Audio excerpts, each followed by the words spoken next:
세상이 너무 흉흉합니다. 오늘 주님 전에 오신 여러분 모두를 환영하고 우리 흉흉한 세상 살았으니 하나님의 평안으로 함께 인사하시겠습니다. 하나님의 평안이 함께 하시기를 기도합니다.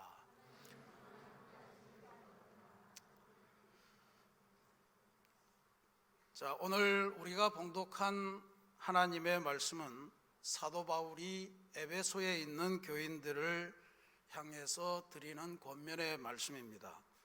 에베소가 어디냐 하면 오늘날 터키 이 지역에 있고 그리스와 사이에 이렇게 바다를 면하고 있는 큰 항구 도시입니다. 바울 시대 때에 저기가 로마가 다스리던 지역이에요.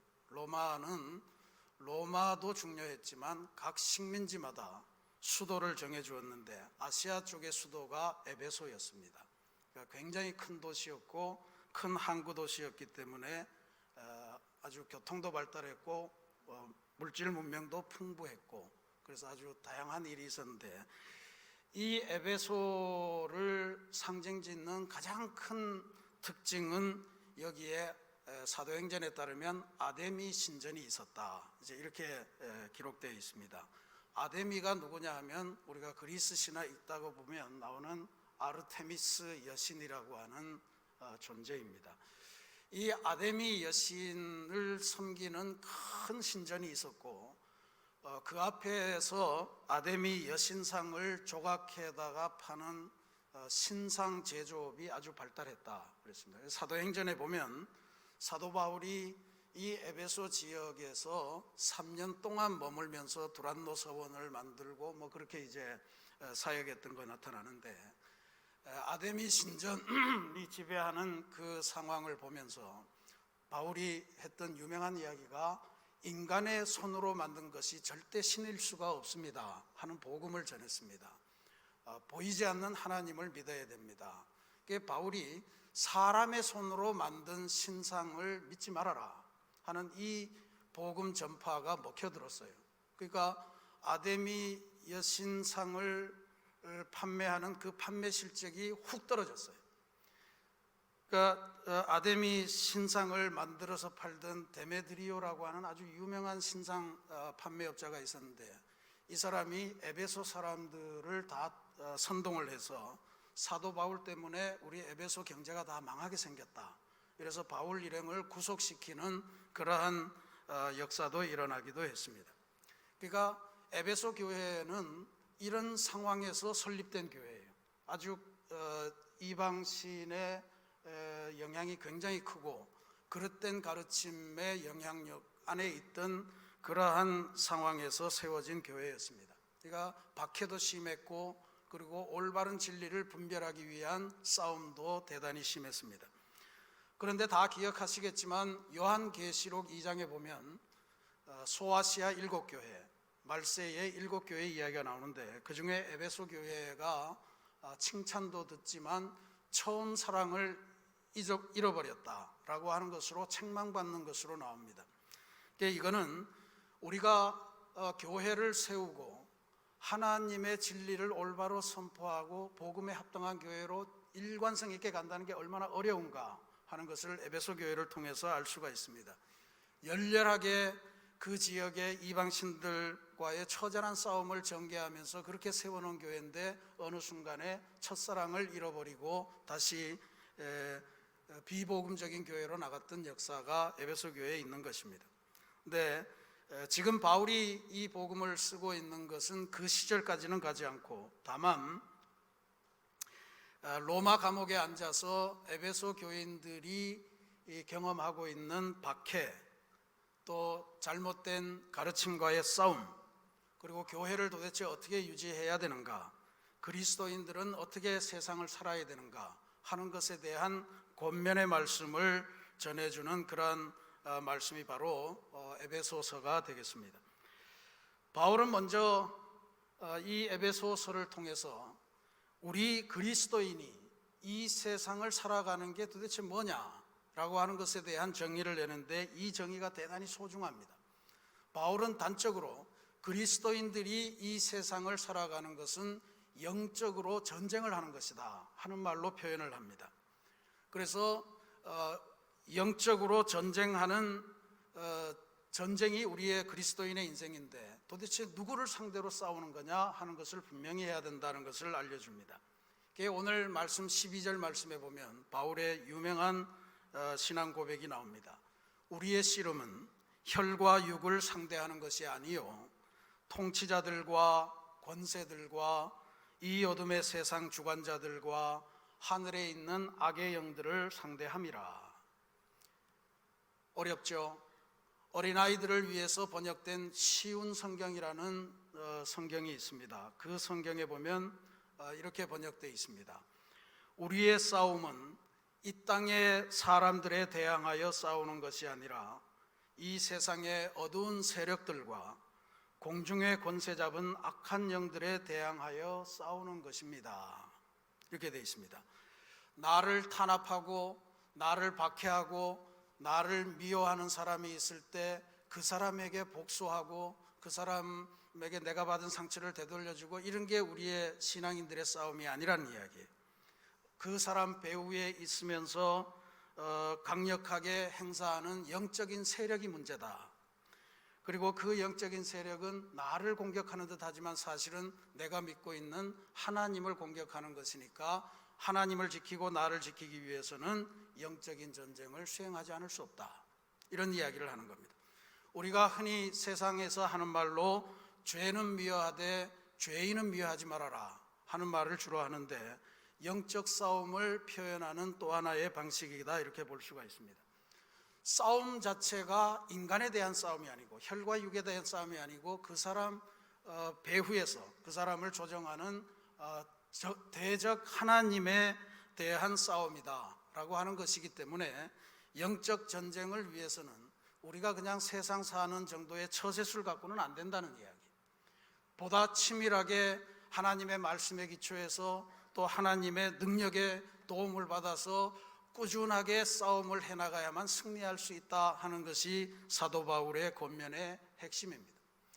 오늘 우리가 봉독한 이 말씀은 이렇게 어려운 영적 전쟁을 승리로 치르기 위해서 바울이 하나의 이미지를 우리들에게 제안해 주고 있습니다. 그거는 바로 로마 군병의 이미지입니다. 에베소가 큰 항구라고 말씀드렸습니다. 아마 로마 군사들이 전쟁을 치르러 나갈 때나 아니면 전쟁에서 돌아올 때나 이래저래 에베소 사람들에게는 로마 군사의 이미지가 굉장히 익숙한 것이었을 겁니다. 그런데 바울은 그 로마 군사의 이미지를 생각하면서 이거를 하나님의 스타일로 바꾸어서 오늘 우리 그리스도인들이 하나님의 군사로서 갖추어야 될 그 무장에 대해서 설명하고 있는 것입니다. 바울이 설명하고 있는 하나님의 스타일은 이렇습니다. 제가 어벤져스, 아이언맨, 스파이더맨 이런 걸 쓰려다가 너무 우리하고 관계가 먼 것 같아서 보통 사람들을 세웠습니다. 어떻게 구성이 되냐? 진리의 허리띠를 동이고 그 다음에 의의 호심경, 호심경은 가슴을 막는 방패를 말합니다. 의의, 오늘날로 하면 방탄조끼 같은 거겠죠. 호심경을 하고 평안의 복음으로 된 신발을 신고 믿음의 방패를 들고 구원의 투구를 쓰고 성령의 검을 들어라 라고 하는 것이 바울의 하나님 스타일로 로마 군사를 패러디한 것입니다. 이것을 바울은 이름하여 하나님께서 베푸신 전신갑주라, 하나님의 전신갑주라고 불렀습니다. 하나님이 주신 온 몸을 방어하는 갑옷이라 이런 뜻이겠죠. 말세의 박해 시대, 이것을 살아가는 그리스도인들의 무장은 반드시 이것이어야 된다 이렇게 말씀하는 겁니다. 오늘 우리가 살아가는 세상이 괴롭고 외롭고 그리고 도무지 내가 왜 사나 우울증도 오고 좌절감도 오고 살아서 뭐하나 싶은 막막함도 느끼고 끝없는 가난에 그리고 관계는 좋지 않고 여러 가지 시련과 아픔과 힘들이 있지만 우리가 하나님을 믿고 예수 그리스도를 주님이라고 고백하는 사람이라면 우리들은 반드시 진리, 하나님의 의, 하나님의 평안, 하나님을 믿는 믿음, 하나님께서 주시는 구원에 대한 확신 그리고 하나님의 말씀이라고 하는 것으로 우리의 삶을 도배하라 이런 이야기입니다. 오늘 사도 바울이 우리에게 무장을 권하는 요소는 6가지입니다. 이게 10가지 됐으면 어떻게 했을 뻔했을까 걱정이 될 정도입니다. 오늘 저희들이 조금 지루하더라도 이 6개의 무장이 어떠한 의미를 지니고 있는가를 하나하나 살펴보도록 하겠습니다. 첫 번째는 진리의 허리띠입니다. 14절 말씀에 그런즉 서서 진리로 너희 허리띠를 띠고 그랬습니다. 우리말 표현에 허리띠를 동이다, 허리띠를 졸라매다 그러면 뭔가 큰 일을 하기 위해서 밥을 굶고 아니면 가구를 철저하게 하고 뭔가 엄청난 결의를 다지는 이러한 표현을 쓸 때 씁니다. 근데 성경에서 허리띠를 띠라라고 할 때는 다른 의미입니다. 용법이 다르니 오해하지 마시기 바랍니다. 성경에서 허리띠의 의미는 중심을 의미합니다. 삶의 중심을 뭐로 삼을 거냐? 진리로 삼아라 라고 하는 권면의 말씀입니다. 이 진리를 중심으로 해서 그 다음에 무장을 시작하라 이런 뜻입니다. 출발점, 가장 먼저 되는 기준점, 이것을 진리로 삼아라. 우리에게 진리는 예수님, 예수 그리스도이십니다.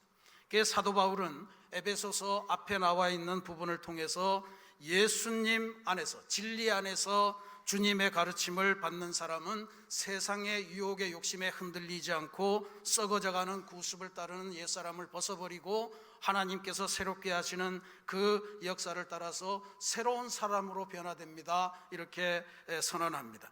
진리로 허리띠를 하면 삶의 중심, 내 인생의 중심을 예수 그리스도를 중심으로 해서 재구성하면 나타나는 그러한 변화입니다. 몸의 중심이 흔들리지 않아야 든든하게 걸어갈 수 있는 것입니다. 주님을 삶의 중심으로 삼아라. 진리로 허리띠를 동이라 하는 이야기입니다. 두 번째, 의의 호심경을 붙이라.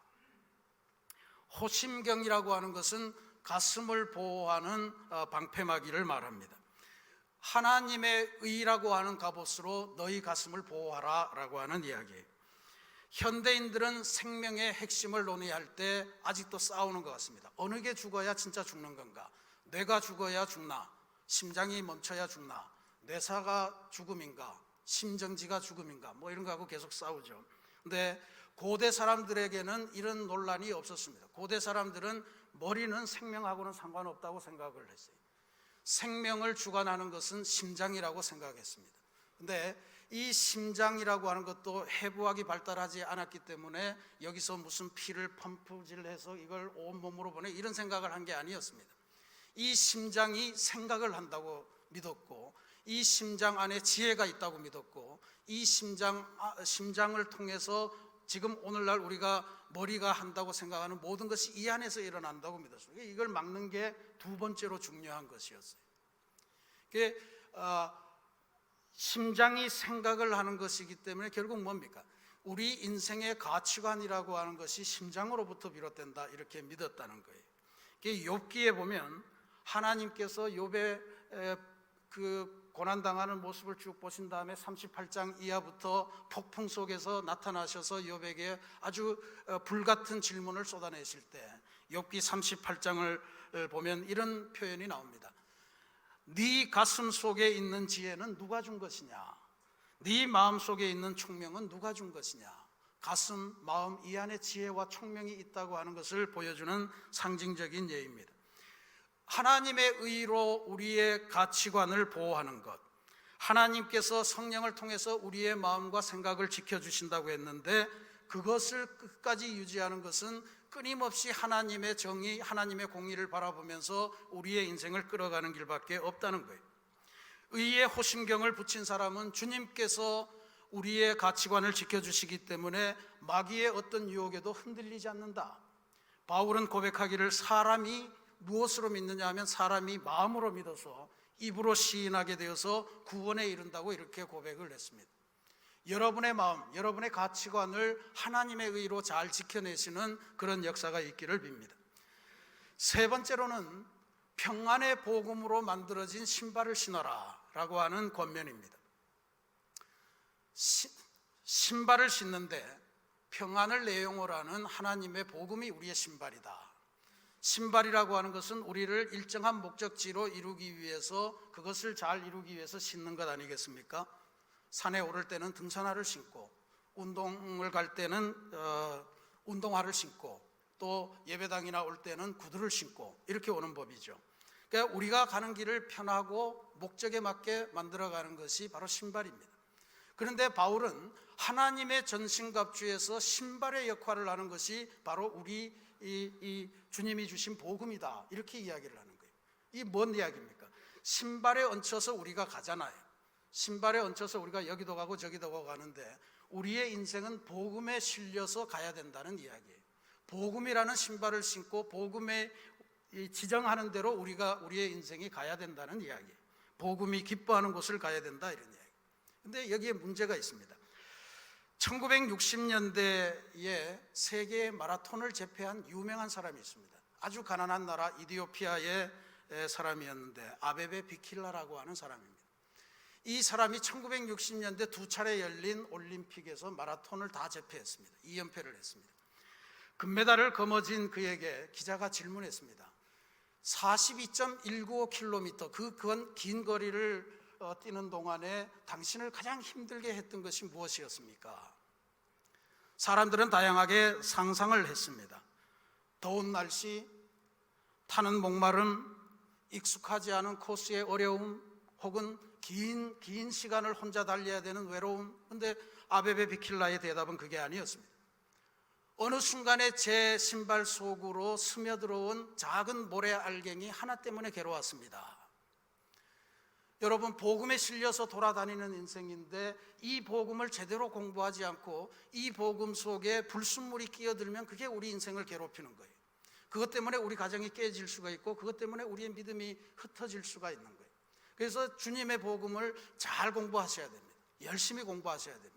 그래서 그 복음에 실려서 복음이 우리 발에 등불이 되고 우리 길에 빛이 되는 그러한 삶을 살아가셔야 복음이 여러분들 입에서 꿀송이처럼 단 그러한 역사가 나타나게 될 줄로 믿습니다. 복음이 이끄는 인생, 그걸 살아야 됩니다. 네 번째는 믿음이라는 방패를 말씀합니다. 16절 말씀에 모든 것 위에 믿음의 방패를 가지고 이로써 능히 악한 자의 모든 불화살을 소멸하라, 이런 말씀을 줍니다.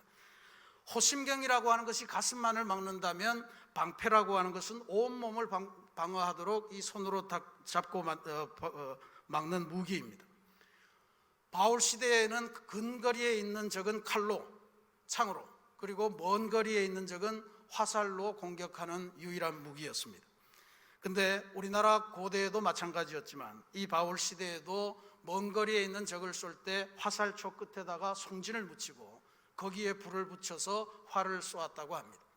그러니까 활에 맞는 사람은 찔리는 것도 아프지만 그 활에 붙은 불 때문에 타 죽는 일들이 많았다는 이야기죠. 그래서 이름하여 불화살입니다.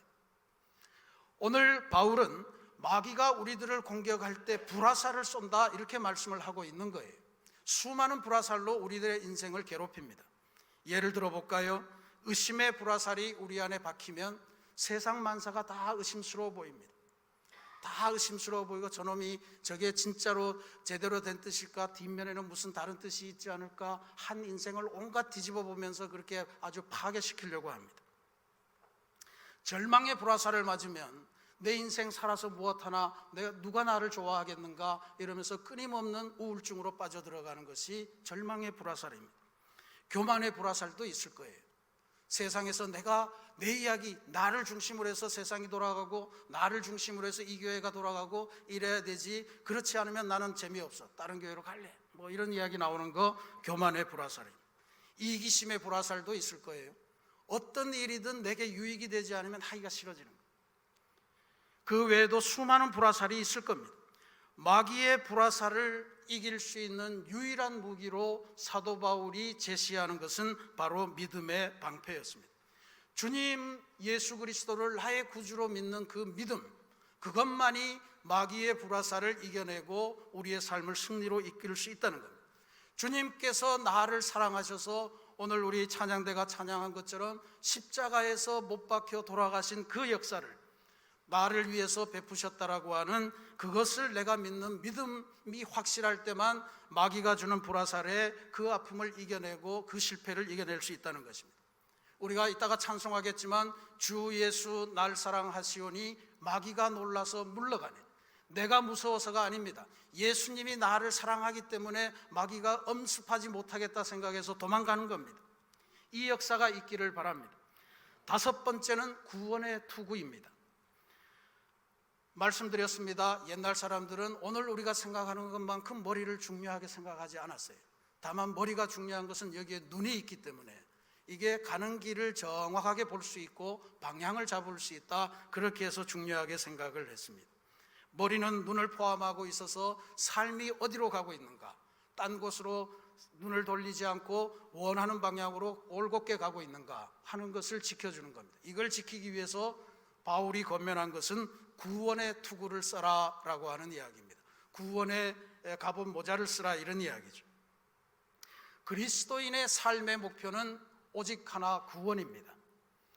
우리는 구원을 얻기 위해서 예수를 믿기 시작했고, 예수를 믿음으로 얻은 구원을 확증하고 그것으로 하늘나라에 이르기 위해서 지금도 신앙생활을 하고 있는 것입니다. 딴 길로 가서는 안 됩니다. 그래서 구원의 투구를 쓰고 살아가는 것, 그것이 우리 그리스도인의 삶입니다. 무엇을 먹을까, 무엇을 마실까, 무엇을 입을까 하는 것 때문에 염려하고 눈길을 다른 데 돌리고 하다 보면 우리의 삶은 망가집니다. 오직 하나님의 나라와 하나님의 의를 바라보며 꾸준하게 내게 어떤 불화살이 날아오더라도 막아내고 구원의 투구를 쓰고 우리의 눈이 가리키는 구원을 향해서 한 걸음 한 걸음 꾸준하게 전진해야 할 줄로 믿습니다. 마지막으로 주시는 무기는 성령의 검, 즉 하나님의 말씀이라 하는 이 권면을 주십니다. 6가지 하나님의 전신갑주 중에서 5가지 앞에 이야기한 것은 전부 다 우리를 방어하고 보호하는 무기였습니다. 단 한 가지 공격력 무기를 주셨는데 그게 하나님의 말씀, 성령의 검입니다. 마귀를 결정적으로 격퇴할 공격용 무기는 성령의 검, 하나님의 말씀밖에 없다는 거예요. 히브리서 저자는 이렇게 고백합니다. 하나님의 말씀은 살아있고 운동력이 있어서 우리의 관절과 우리의 골수와 우리의 영혼을 찔러 쪼갠다, 이렇게 표현을 했습니다. 우리의 인생 속에서 마귀의 역사를 물러내고 하나님의 사람으로 올곧게 서게 하는 것은 하나님의 말씀밖에 없다는 거예요. 예수님께서 공생애를 시작하실 때 40일 동안 광야에서 금식하시며 마귀와 일대 전쟁을 하지 않습니까? 그때 예수님이 마귀를 격퇴한 무기가 무엇이었습니까? 예수님의 완력이 아니었습니다.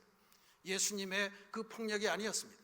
예수님의 입에서 나오는 하나님의 말씀으로 마귀가 완벽하게 물러갔던 사실을 우리가 기억합니다. 성령의 검, 하나님의 말씀을 소유하는 사람만이 마귀의 공격을 결정적으로 격퇴할 수 있는 사람이 됨을 우리에게 알려주는 그러한 표현입니다. 하나님의 말씀을 가지면, 하나님의 말씀을 가지려면 하나님의 말씀을 잘 요리하고 하나님의 말씀을 잘 먹고 하나님의 말씀을 잘 소화해서 우리 삶의 영적인 자양분으로 삼는 것이 최고입니다. 말씀이 우리 안에 스며들어 있어야 돼요. 눌리면 자동적으로 말씀이 팍팍 튀어나와야 됩니다. 그것이 성령의 검을 날카롭게 벼려서 어떠한 마귀의 공격도 베어버리고 그리고 차단해버리고 그렇게 해서 승리할 수 있는 길입니다.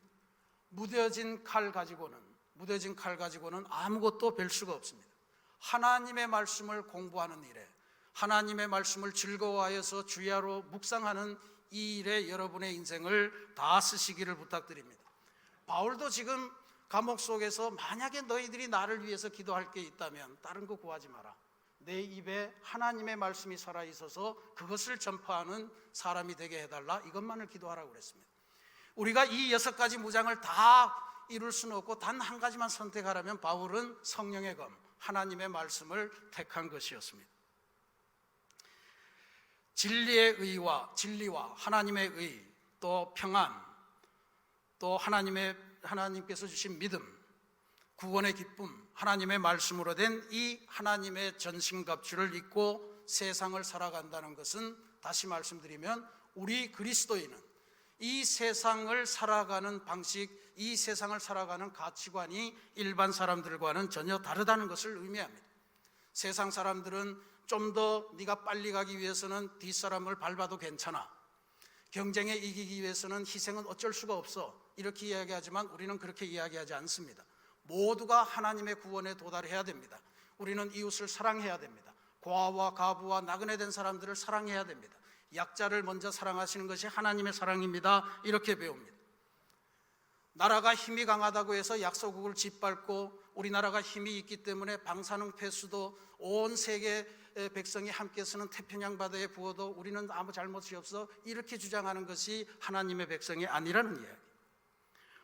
내게 손해가 오더라도, 내게 피해가 오더라도 하나님의 말씀이 살아난다면, 하나님의 사랑이 살아나는 그 길을 택하는 것이 우리 그리스도인의 삶입니다. 얼마나 고독하고 얼마나 힘든 삶입니까? 조용필 씨가 노래했던 양인자 시인의 가사가 있습니다. 짐승의 썩은 고기를 찾아 산기슭을 헤매는 하이에나를 본 적이 있는가? 우리의 삶은 그런 삶이 아닙니다. 썩은 시체를 찾아서 그냥 먹을 것만 있으면 모든 가치관을 팽개치고 그걸 찾는 하이에나 같은 게 우리 그리스도인이 아니란 얘기예요. 킬리만자로의 높은 정상을 바라보면서 오늘도 배고프지만 얼어 죽을지언정 내가 저 정상에 오르는 그 킬리만자로의 포범이고 싶다, 이렇게 노래하잖아요. 그와 같은 삶이 우리 그리스도인의 삶일 겁니다. 갈매기 조나단의 이야기를 아시죠? 선창가에 가면 물고기들이 썩어 있는 것이 널려 있어서 그냥 그것만 주워 먹고 살아도 한평생을 편하게 보내지만, 그래서 모두가 그것에 땅바닥에 고개를 받고 있지만 갈매기 조나단은 아니야, 이거 말고 다른 세상이 있을 거야. 나는 저 하늘 높이 올라가서 더 먼 세상을 볼래. 높이 오르니 더 넓은 세상이 보이고 그 갈매기들은 전부 다 쟤 미쳤다 했지만 그 갈매기 조나단은 더 멀리 보게 된 세상을 희열을 느끼면서 새로운 삶으로 나아갑니다. 이게 우리 그리스도인의 삶일 거예요. 근데 이게 어떻게 쉽겠습니까? 그래서 바울이 이 훌륭한 하나님의 전신갑주를 가지고 세상을 넉넉하게 이길 수 있도록 만드는 마지막 비결을 하나 소개합니다. 그건 바로 기도였습니다. 오늘 18절 말씀에 모든 기도와 간구를 하되 항상 성령 안에서 기도하고 이를 위하여 깨어 구하기를 항상 힘쓰며 여러 성도를 위하여 구하라. 기도할 때 하나님의 능력이 임해서 이 하나님의 전신갑주를 우리가 완벽하게 활용할 수 있고 그것으로 교회를 구할 수 있고 성도들을 구할 수 있는 그러한 상태에 이르게 된다는 거예요. 요즘 갤럭시 노트 10이라고 하는 휴대폰이 나와서 모든 사람들의 관심을 끌고 있습니다. 지금까지 나온 휴대폰 중에 가장 짧은 시간에 100만 대를 팔았다고 막 유혹을 해댑니다. 아주 갖고 싶어 죽겠어요.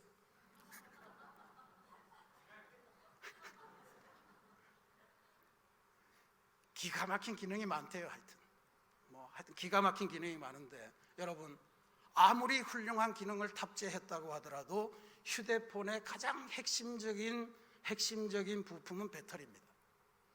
배터리가 꺼지면 다 끝나는 거예요. 배터리가 꺼지면 훌륭한 기능도 아무것도 쓸 수가 없는 거예요.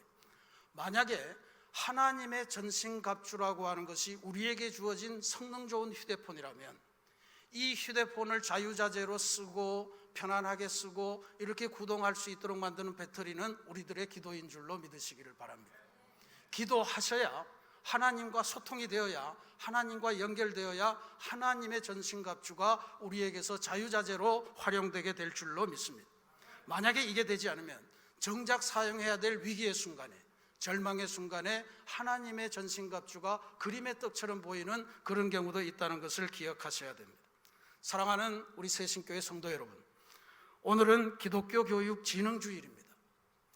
우리는 바울이 오늘 우리에게 제시한 하나님의 전신갑주, 하나님의 진리, 하나님의 의, 평안의 복음, 하나님께서 주신 하나님을 믿는 믿음, 구원의 기쁨, 그리고 하나님의 말씀으로 무장하는 결단을 하시는 주일이 되시기를 바랍니다.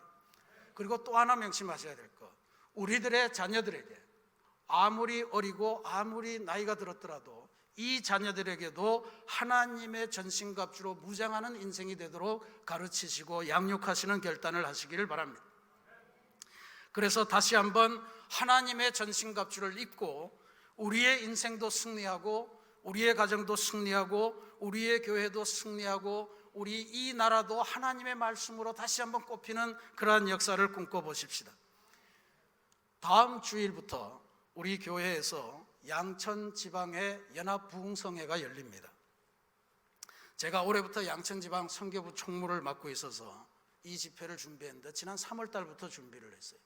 그 주제를 평화 하나님의 마음입니다 이렇게 적었는데 사람들이 부흥 집회 표가 너무 좀 그렇다 뭐 이제 이런 이야기를 많이 했어요. 그래도 우리 삶의 평화가 중요하니까 그렇게 했는데 이게 세월이 지나면서 일본하고 싸움이 시작이 됐죠. 통일로 가는 길은 막히죠. 우리나라 안에는 지금 뭐 온 조국해서 아주 난리가 나 있습니다. 이제야말로 우리 삶에 진짜로 평화, 하나님의 마음이 필요하다는 이 시절이 됐단 말이죠. 그래서 저는 확신하건대 이번 우리 양천지방연합성회가 지금 우리의 삶에 가장 시적절한 집회가 되리라 그렇게 확신하면서 여러분에게 권면을 드리는 것입니다. 주일부터 수요일까지 4일 저녁 동안, 주일날은 오후에만 하지만 나머지는 다 저녁에 모입니다.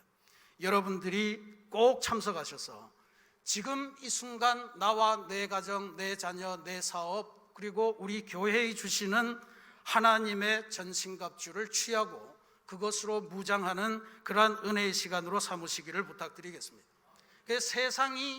세상에서 마귀가 여러분에게 어떠한 불화살을 쏴대든지 사도 베드로가 고백한 것처럼 우는 사자가 우리를 삼키려고 사방으로 돌아다니면서 울부짖으면서 그렇게 외칠지라도 우리는 하나님의 전신갑주를 입고서 이 땅에서 주어진 우리 인생의 영적 전쟁에서 하나님의 도우심으로 승리하는 쾌거를 이루시는 그러한 2019년 복된 가을이 되시기를 주님의 이름으로 축원합니다.